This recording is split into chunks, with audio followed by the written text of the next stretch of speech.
Hey everyone, this is Phazytv. I'll be checking out 10 WWE wrestlers who dominate TV and still fail from WrestleMania. Okay, let's go.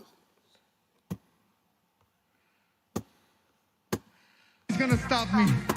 Nada. 10 WWE wrestlers that dominated airtime and still failed to get over. Be sure to subscribe and hit that notification bell for daily wrestling videos, and follow us on Facebook for exclusive lists. Also check out our new channel, WrestleMania XL. Number 10, Tensai. One of the WWE's big pet projects coming out of WrestleMania 28 was Lord Tensai. Tensai had previously been in WWE under various characters and gimmicks, and following a successful run in Japan, WWE actually believed that Tensai could be a great addition to the main event picture. Tensai would have a ton of television time following WrestleMania 28, and he was even booked to win major matches and even defeated John Cena on Raw.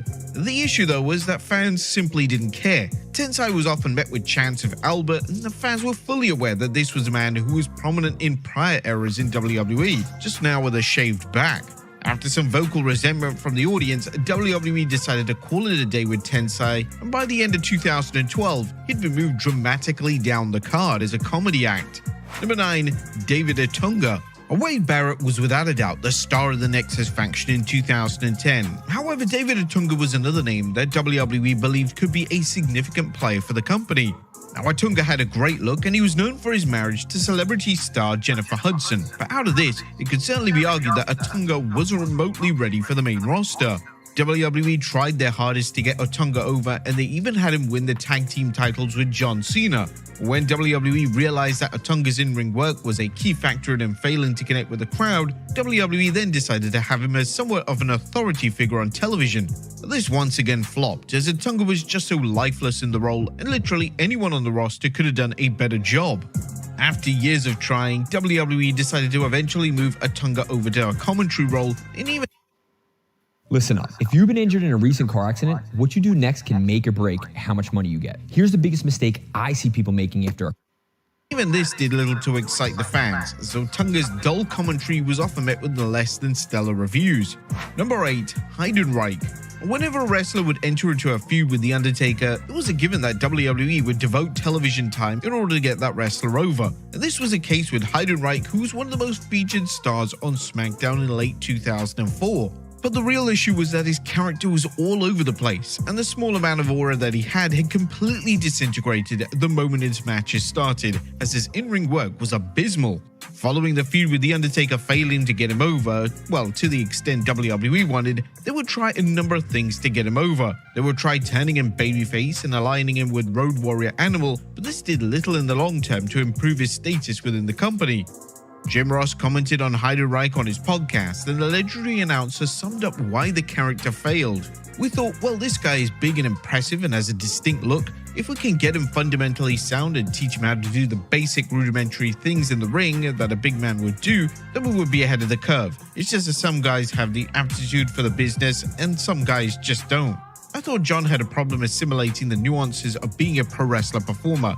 As far as a bad guy or anything, no, some guys just don't have, he didn't grow up a fan, he didn't know the product as much, or you could disconnect whether at some point in your formative years. Sometimes it's hard to regain that, and I think that's the case with John. Heidenreich would eventually be cut from his contract in early 2006, ending a 3-year run in the company and failing to get over at all. Number 7, Lacey Evans. Sometimes WWE really can't be blamed for a wrestler failing to get over with the audience. WWE tried endlessly to get Lacey Evans over, and this included various character changes and her booking as both a heel and a babyface. But Evans just lacked that extra element that would make fans even care about her, and it didn't help that her in-ring work never seemed to improve despite her working with names such as Becky Lynch, Charlotte Flair, and Sasha Banks. It can sometimes be the case that WWE put all their resources into getting a specific star over, when in reality the writing is on the wall early on, and only WWE themselves failed to have the foresight to realize that that wrestler would never get over to the level they desire. Number 6, Eva Marie. When WWE began to push Eva Marie, it led to a lot of questions from fans and wrestling critics alike. Marie was from a bygone era in the sense that she was being pushed predominantly because of her looks, and she had zero wrestling ability, and all of her heat was the dreaded go-away heat. But despite this, WWE continued to present Marie in featured roles, and even though she left WWE in 2017, they made a baffling call to bring her back years later, but this time in a major role. The women's roster had evolved drastically since she left in 2017, and there really wasn't a place for a wrestler that simply couldn't wrestle. Fans had hoped that Marie would have somewhat improved in the ring, but that wasn't the case. As if anything, she looked even more awkward than before. She would be cut from a WWE contract in late 2021, making a return to the company a complete waste of everyone's time. Number 5. Billy Gunn. Now, it's worth noting that there's no denying that as part of the New Age Outlaws, Billy Gunn was insanely over. However, as a single star, Gunn could just never get to the next level. Gunn was pushed to the moon in 1999 when he won the celebrated King of the Ring tournament, and this win was going to propel Gunn into the main event scene in WWE, as they believed that he had the ability to deliver amongst the top names in the company. But WWE would make the biggest mistake with him. He would enter into a feud with The Rock, and whilst on paper this should have been good, The Rock overshadowed Gunn every time they shared the screen. Gunn simply couldn't match The Rock's immense promo ability, and he often looked lost and confused during the segments. Following Gunn's loss to The Rock at the SummerSlam pay-per-view in 1999, WWE would realize that Gunn really wasn't cut out to be a main eventer, and they would proceed to move him back into the tag division. WWE executive Bruce Pritchard would examine Gunn's work as a single star on his podcast, and he summarized it perfectly. If you look at Billy Gunn, my god, he's a Greek god still to this day. He's got all the tools and can do anything, but for whatever reason, when push comes to shove, it's just not there. I'll say the same thing about Road Dogg. Dogg was much better as a tag team wrestler, and you put those guys together and they make magic together. You take them apart and now part of that illusion is exposed. A WWE would try a few times over the subsequent years to present Gunn as a single star, but it just never worked, and WWE always found themselves reinserting Gunn back into the tag division. Number 4. Ezekiel Jackson. During the 2010s, there were endless names that Vince McMahon insisted on pushing. One of these names was Ezekiel Jackson. Jackson would be chosen as the last ever ECW champion, and whilst this should without a doubt have gone to Christian, the obvious idea here was that he would give Jackson some much needed credibility before his move to either Raw or SmackDown.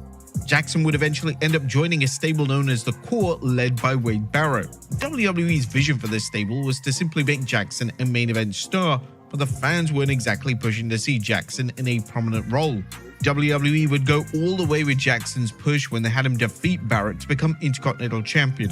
But the problem here was that Jackson didn't have the in-ring skill or the fan connection to carry a title, and soon enough, they just seemed to forget that Jackson was champion at all.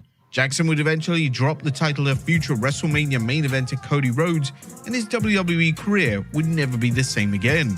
Number 3. Jack Swagger. When WWE makes a wrestler world champion, that wrestler must have some moderate fan support behind them, or there is a strong possibility that that reign will flop.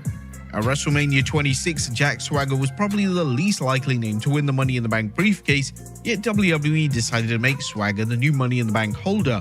Swagger would subsequently cash in on the next edition of SmackDown, and overnight, he had gone from a non-factor in WWE to a world champion. Now, this was a strange call, as Swagger was barely getting any reaction whatsoever, and to make him world champion just made zero sense. Fans were suddenly supposed to take Swagger seriously in the role, and this was virtually impossible due to how atrocious the reign ended up being. His 78-day run was flat and lifeless, and although Swagger was basically the main star on SmackDown at the time, it was highly detrimental to the product and to Swagger's legacy as a top star. Number 2. Vladimir Kozlov.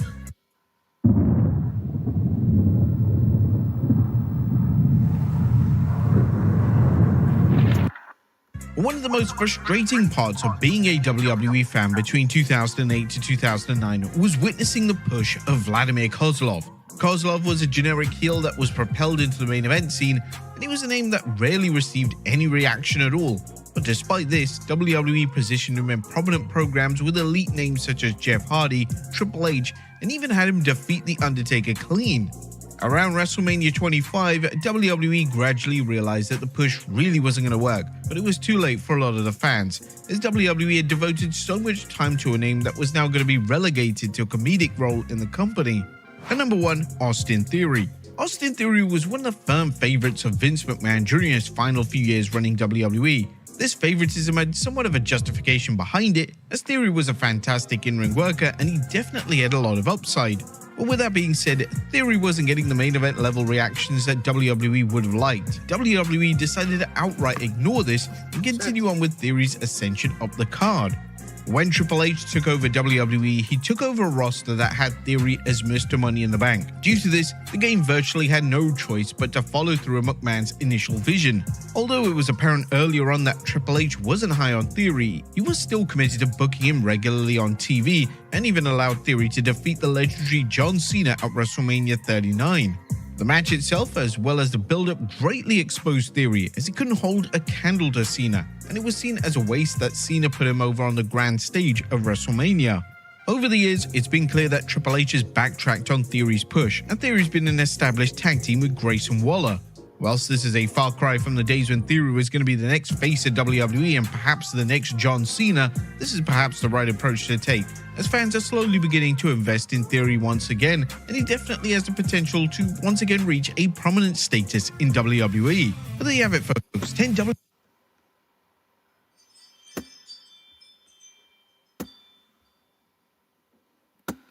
Yeah, good read by WrestleMania. Don't forget to like, comment, subscribe.